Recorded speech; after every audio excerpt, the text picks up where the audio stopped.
Next, the International Monetary Fund has cut Asia's economic forecasts based on global monetary tightening and raising inflation and the war in Ukraine.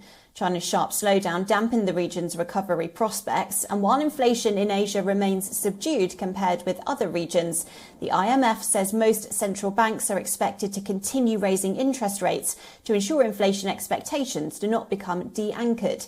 The IMF cut Asia's growth forecast to 4% this year and 4.3% next year, down 0.9% and 0.8% respectively. The slowdown follows a 6.5% expansion in 2021. Among the biggest headwinds is China's rapid and broad-based economic slowdown, which is being blamed on strict COVID-19 lockdowns and worsening property woes.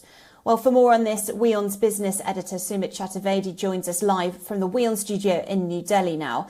Sumit, it's bad news for Asia's economic growth, apparently, but how does the region compare to the rest of the globe?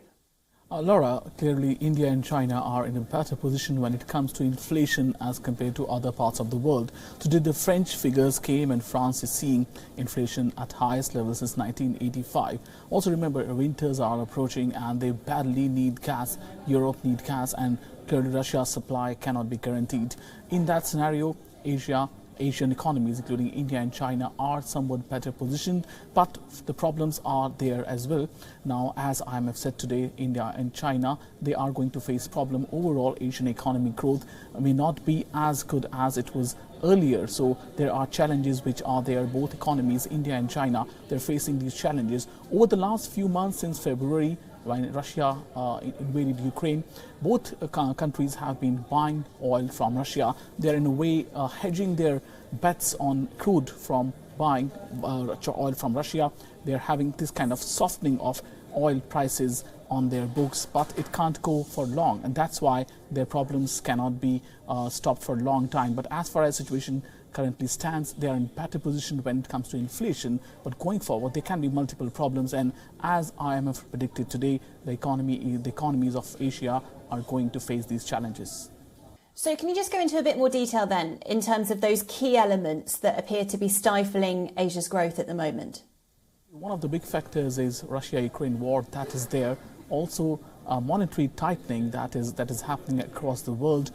In US, the interest rates are rising. That's what is leading to the flight of capital from India and China to US. Because of the high interest rates, they are better positioned. Investors are better positioned to get interest rates there in US at a high security. That is one reason. Also, supply chain issues are there. They are starting to cause problems in many countries across Asia. Remember, Asia is manufacturing powerhouse of the world, especially China. But China has this problem of COVID lockdowns, which has been clearly causing a lot of damage to Chinese economy now. So biggest challenges are monetary tightening when it comes to overall fiscal discipline. Also, Ukraine-Russia war and supply chain challenges are also big issues. And going forward, since winters are coming and nobody knows which way Russia-Ukraine war is going, clearly it's a big challenge for Asian economies as well going forward, including for India and China.